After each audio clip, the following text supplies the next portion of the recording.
Thank you all for your generous hearts. It's a pleasure to be here today. So today is June 22, 2025. My name is Carol Grafford. My Dharma name is True Transmission of Vows. And the suggested theme from the National UU is freedom for this month.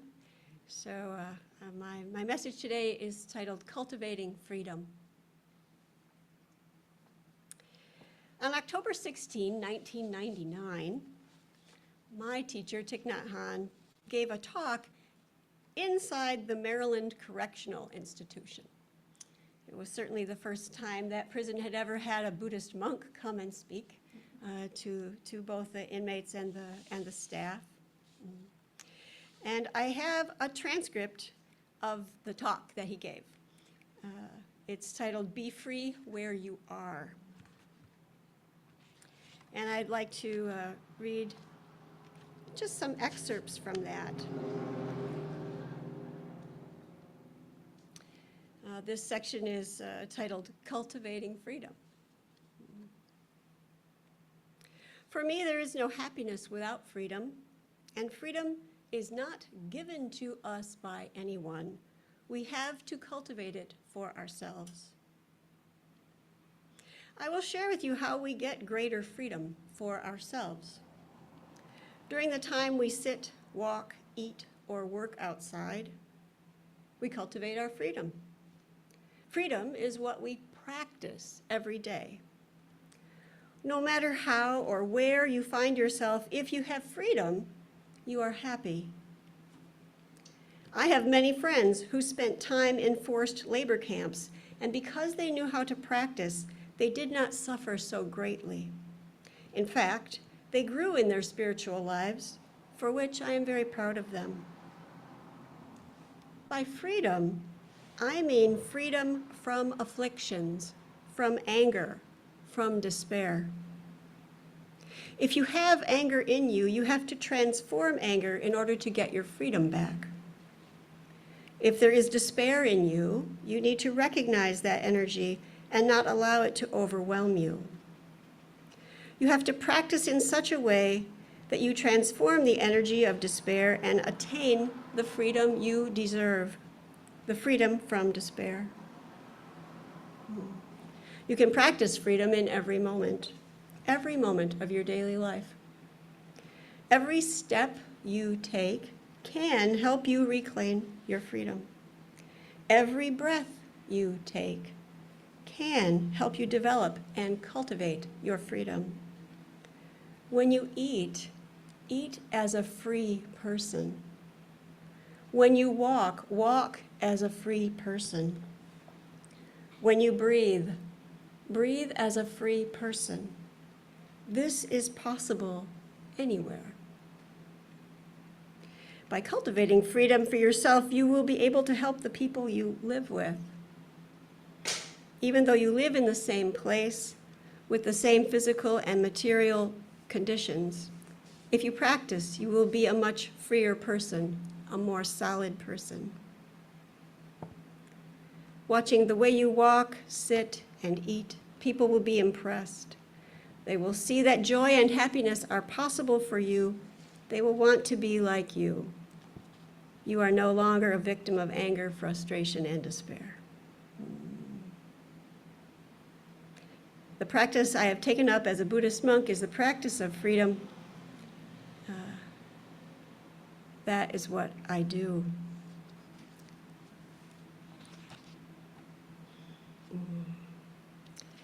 This section, I'll read parts of it, are walk as a free person.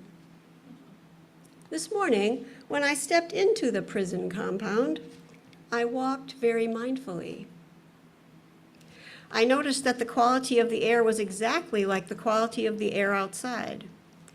When I looked at the sky, I saw it was exactly the same as the sky outside. When I looked at the grass and the flowers, they too looked the same as the grass and flowers outside. Each step I took brought me the same kind of solidity and freedom that I experienced outside. There is nothing that can prevent us from practicing successfully and bringing freedom and solidity to ourselves. And he gives instructions on how to walk as a free person. When you walk, breathe in, and as you take 2 or 3 steps, call the name of someone you love, someone who can bring you a feeling of freshness, compassion, love. With every step, call his or her name, their name. Suppose I call the name David. When I breathe in, I take 2 steps and quietly call David. David. When I call his name, David is with me. I walk with peace and freedom so that David can walk with peace and freedom at the same time with me. When I breathe out, I take another 2 steps and say, here I am, here I am. So not only is David there for me, but I am there for him at the same time. David, David, here I am, here I am. I am entirely concentrated on the acts of walking and breathing. My mind is not thinking about anything else. You can call to the earth, earth, earth. Here I am, here I am. The earth is our mother. She's always there for us. When I call earth, I call my awareness to this ground of my being. Here I am. If you practice like this for a few weeks or months, you will begin to feel much better. A little later, he has a section called Wonderful Moment, and this is his teaching on how to breathe as a free person. I have a breathing exercise I would like to offer you. I'm sure that if you follow the exercise in difficult moments, you will find relief. Breathing in, I know I am breathing in. Breathing out, I know I am breathing out. Breathing in, I notice that my in-breath has become deeper. Breathing out, I notice that my out-breath has become slower. Breathing in, I calm myself. Breathing out, I feel at ease. Breathing in, I smile. He really smiles. Breathing out, I release. Breathing in, I dwell in the present moment. Breathing out, I feel this is a wonderful moment, which he summarizes in shorter words. In, out, deep, slow, calm, ease, smile, release, present moment, wonderful moment, which should sound very familiar to you since we sang it a little while ago. So a few years later, in 2002, Thich Nhat Hanh gave a talk at a retreat in Estes Park, Colorado. And I was there, and it was awesome. And I've never looked back. Yeah, there we go. And at that time, Thich Nhat Hanh gave what for me was the first pebble teaching. And he taught about this pebble in his pocket that represents the flower, the beauty, the freshness, the compassion, the kindness. And he talked about the mountain, the rock, as Quinn said, the mountain that he had in his pocket that gives solidity and stability. He talked about clear water, that you can look in the surface of clear water and truly reflect things as they really are. You have that clarity if the water's completely still. So that was in his pocket. And he pulled out one that represents space. And he said, this is freedom. Spaciousness. He was speaking to the children.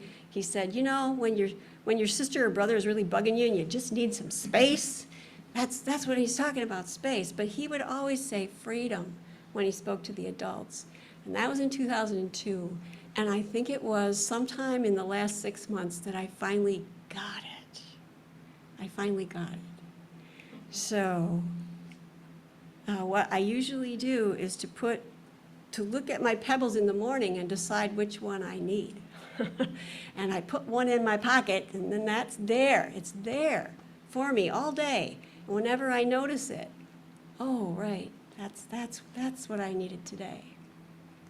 So I'll take you very quickly through, you're welcome to close your eyes if you like, but let's just visualize being outdoors at night, looking up at the sky, and really noticing the vastness of space. How vast it is. And then, what if we turned it around and you could find yourself standing on a single cell in your body, or maybe a single molecule in your body, or even farther, more microscopic, a single atom in your body. And if you could be there and open your eyes, you would realize the vast spaces between these particles, the same vastness as outer space.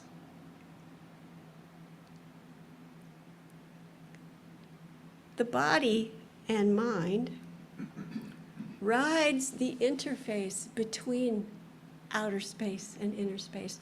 In truth, there is no separation between the two. Deepak Chopra says, these bodies of ours, they're just squiggles in space, just molecules that happen to be kind of close together. All that spaciousness. And if you can realize or visualize or imagine just riding that interface between the two, at least for me, it's a sensation of floating or resting in that interface. And such a great sense of freedom comes with it. So I'm sharing what took me over 20 years to realize what my teacher meant. And I hope it comes quicker to you. And I recommend the pebbles. So in closing, there are so many practices that we can use to cultivate our freedom. The many, many mindfulness practices. In this talk, Thich Nhat Hanh taught about how to walk freely, how to breathe freely. He taught me to realize spaciousness and freedom in that. And I find for myself, these pebbles in the pocket, they help me to be my best self. They give me the freedom to be my best self. So I invite you to practice the walking, the breathing, put a pebble in your pocket. And it's true that the more you practice, the easier it is to practice. Thank you for listening today.